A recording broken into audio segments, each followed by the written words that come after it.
विद्यार्थी मित्रों, welcome to merchant engineering college electrical department. We discuss about the electronic measurement and measuring instrument subject chapter 5 digital storage oscilloscope DSO. ડીએસઓની વાત કરતાં પહેલાં આપણે વાત ચાલુ હતી રેકોર્ડર્સ વિશે, અને એમાં આપણે સ્ટ્રીપ ચાર્ટ રેકોર્ડરની વાત કરી હતી. હવે સ્ટ્રીપ ચાર્ટ રેકોર્ડરની અંદર બે પ્રકાર છે, એક છે ગેલ્વેનોમીટર ટાઈપ અને બીજું છે નલ ટાઈપ. કે જેમાં આપણે આ ગેલ્વેનોમીટર ટાઈપ સ્ટ્રીપ ચાર્ટ રેકોર્ડરની વાત કરશું, ક્યાંક એક વખતે એક્ઝામમાં પૂછાયું છે, આપણે ચર્ચા કરી લઈએ.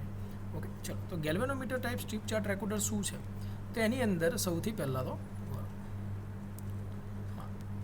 વાત કરશું તો એક્સ એક્સિસ, હવે ચાર્ટની તમને ખબર પડી ગઈ છે, કોઈ એક પેપર છે, ઓકે, તેમાં એક્સ એક્સિસ અને વાય એક્સિસ એકદમ બે એક્સિસ હશે. ઓકે, તો એક્સ એક્સિસ અને વાય એક્સિસ ઉપર શું આવે છે, એમાં આ જે ડી આર્સોનવલ મુવમેન્ટ છે એ શું છે, એ બધા વિશે આપણે ચર્ચા કરવી છે આજના લેક્ચરમાં. ઓકે, ચલો, એક પછી એક બધી વસ્તુને કન્સિડર આપણે કરી લઈએ. તો in this type the chart is driven continuously by a spring or a electronic motor, એટલે કે સ્પ્રિંગ દ્વારા પણ એ ચાર્ટ મૂવ થતો હોય અથવા તો ઇલેક્ટ્રોનિક મોટર દ્વારા થતો હોય. તો એક્સ એક્સિસ ઉપરનું ટ્રાન્સલેશન છે. વાય એક્સિસ ઉપર શું છે? વાય એક્સિસ ઉપર ઇંક પેન હશે, ઇંક પેન અથવા તો હોટ વાયર સ્ટાઇલસ. મેં તમને કીધું એમ ઘણા બધા પ્રકાર છે એમાં.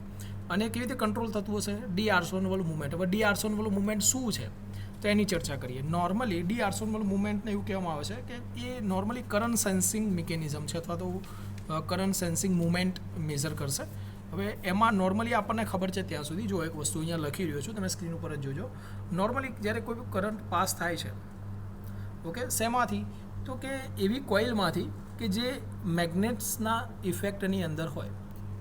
કોઈ કરંટ પાસ થાય કોઇલમાંથી કે જે મેગ્નેટ્સની ઇફેક્ટની અંદર હોય, ઇલેક્ટ્રોમેગ્નેટિક ફિલ્ડમાં હોય, તો પછી એને શું લાગે? આપણને ખબર છે, એને શું લાગે? ફોર્સ લાગે.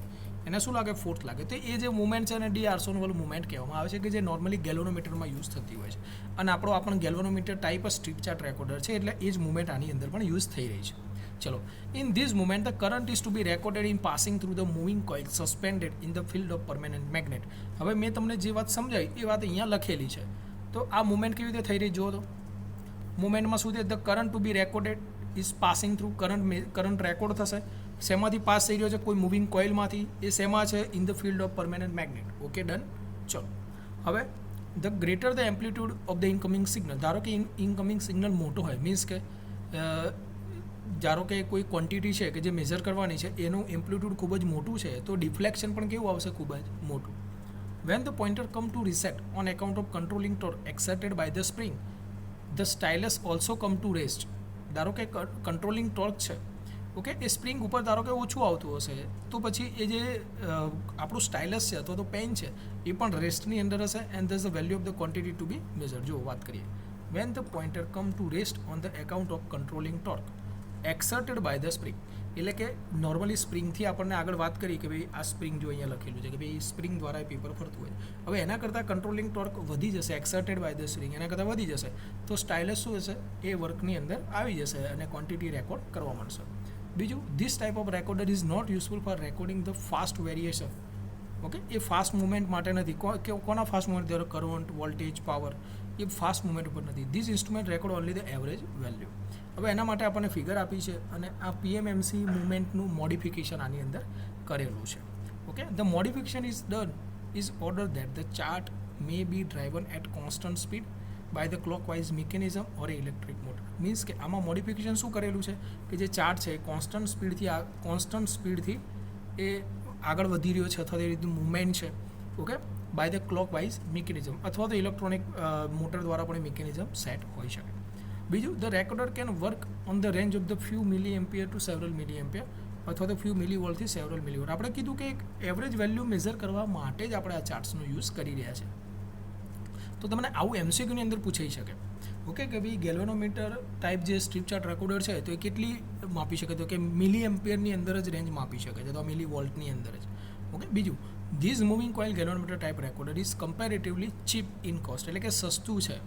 કેમ? કારણ કે એની જે બેન્ડવિડ્થ છે નેરો છે. આપણને કીધું કે એવરેજ વેલ્યુ માપી શકે છે 0 થી 10 હર્ટ્ઝ. ઓકે, ચલો, બીજું, હવે હા, એ સેન્સિટિવિટીની વાત કરી લઈએ કે જે એક હવે ફેક્ટ્સ હોય ને એમસીક્યુમાં વધારે પૂછાય કે ભાઈ એના ધારો કે it is sensitivity of the 0.4 meter volt per mm અથવા 0.4 milli volt per mm or from a chart of 100 mm width 100 mm વિથનો જો ચાર્ટ હોય તમે જોઈ શકો અહીંયા જો ચાર્ટ બતાવી રહ્યો છે હું તમને ફિગર બતાવું છું ઓકે એવો જે ચાર્ટ્સ હોય તેમાં એ જે છે 100 mmની વિથ છે અને ફૂલ સ્કેલ ડિફ્લેક્શન કેટલું થઈ શકે તો કે 40 મિલીવોલ્ટ એટલે અથવા તો 40 મિલીવોલ્ટ ઇઝ ઓપ્ટેન એટલું મળી શકે અને સેન્સિટિવિટી કેટલી છે 0.4 મિલીવોલ્ટ 0.4 મિલીવોલ્ટ જો ચેન્જ થશે ક્વોન્ટિટી તો અહીંયા ગ્રાફ ઉપર ડિફ્લેક્શન આવશે ઓકે રેડી ધારો કે ચલો આપણે એક સમજીએ ધારો કે અહીંયા કોઈ ગ્રાફ છે 0.4 મિલીવોલ્ટનો ચેન્જ થયો તો તરત તમને કંઈ બી ડિફ્લેક્શન ચાર્ટ ઉપર આપશે બીજું for the measurement of the smaller voltage linear amplifier is use ધારો કે આપણે સ્મોલર વોલ્ટેજમાં આપણે લિનિયર એમ્પ્લીફાયર આપણે યુઝ કરી શકીએ છીએ ચલો હવે આ રહી ફિગર આપણી ગેલ્વેનોમીટર ટાઈપ રેકોર્ડરની ઓકે ચલો હું તમને એક પછી એક બધી વસ્તુ સમજાવું છું થોડું હજુ આપણે નાનું કરી દઈએ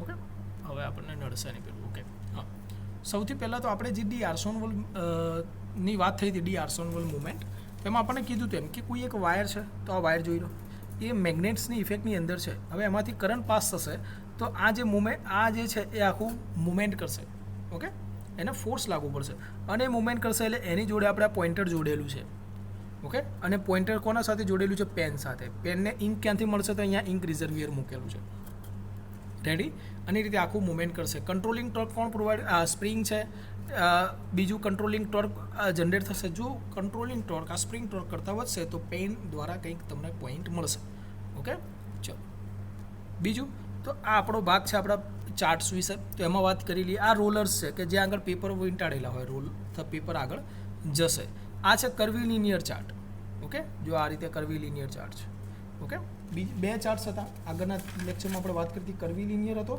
અને રેક્ટિલિનિયર હતો રેક્ટિલિનિયર હોય ને તો આ રીતે આમ જ સીધો જ જતો હોય ઓકે અહીંયા તમે જો આ કર્વી લિનિયર છે આમાં જાય છે ઓકે વર્કિંગ કેવું હશે હોરિઝોન્ટલ હશે વર્ટિકલ વર્કિંગ નથી થતું ઓકે ચલો બીજું આ મોટર છે ડ્રાઈવ કરવા માટે એને જે રોલરને કે એને ઓટોમેટિક તો કંઈ ડ્રાઈવ થવા નથી એટલે મોટર દ્વારા એ રોલર ડ્રાઈવ થશે રેડી ચલો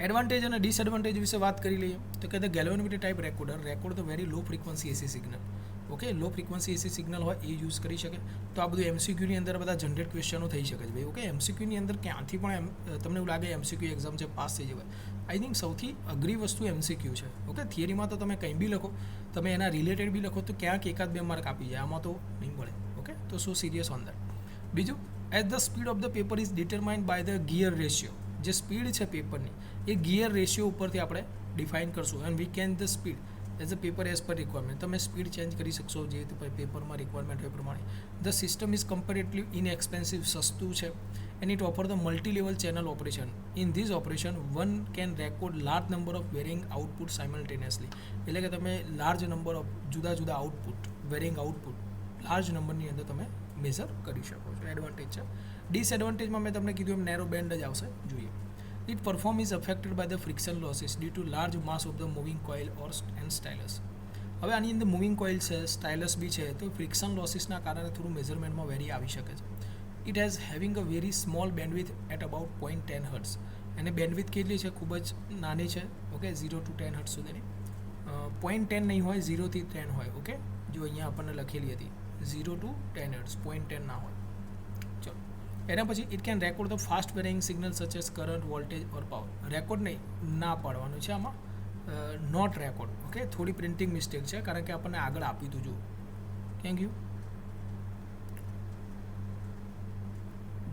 અચ્છા ધીસ ટાઈપ ઓફ રેકોર્ડર જોજો અહીંયા this type of recorder not useful for recording the fast variation of the current voltage or power તો આઈ થિંક અહીંયા થોડી પ્રિન્ટિંગ મિસ્ટેક એ લોકો દ્વારા થયેલી છે ઓકે ડિસએડવાન્ટેજમાં મૂક્યું છે તો પછી નોટ જ લખવાનું છે ચલો બીજું the use of his record is limited to record the average value માટે એટલે જો એડવાન્ટેજ ડિસએડવાન્ટેજ પણ આપણે આગળની થિયરીમાં જે પ્રમાણે વાત કરીને એમાંથી જ ડેવલપ થઈ રહ્યા છે ઓકે બીજું એની સેન્સિટિવિટી કેટલી છે 0.4 ઓકે તો એ સેન્સિટિવિટી ખૂબ જ ઓછી કહેવાય ધારો કે 0.2 મિલીવોલ્ટ પર એમએમનું ચેન્જીસ હોય તો એ વખતે એ અફેક્ટ નહીં કરે એ અંદર આપણને ડિસ્ક્રાઇબ નહીં કરે પણ એનો કંઈક તો ફરક પડે જ છે તો અહીંયા પણ પ્રિન્ટિંગ મિસ્ટેક છે અહીંયા મિલીવોલ્ટ કરી દેજો ઓકે રેડી ચલો તો વાત કરશું નલ ટાઈપ સ્ટેપ રેકોર્ડરની આપણે હાલ પૂરતી જરૂર નથી ઓકે કારણ કે એ નોર્મલી ઇમ્પોર્ટન્ટ ક્વેશ્ચનમાં નહીં આવે ને અત્યારે આપણે મેઇનલી એ પાર્ટ પોર્શન જ કવર કરવાનો ટ્રાય કરવો છે કે જે ઇમ્પોર્ટન્ટ ક્વેશ્ચન છે ઓકે, તો આજે આપણે વાત કરી ગેલ્વેનોમીટર ટાઈપ સ્પીડ ચાર્ટ રેકોર્ડરની, તમે એકવાર જોઈ લો.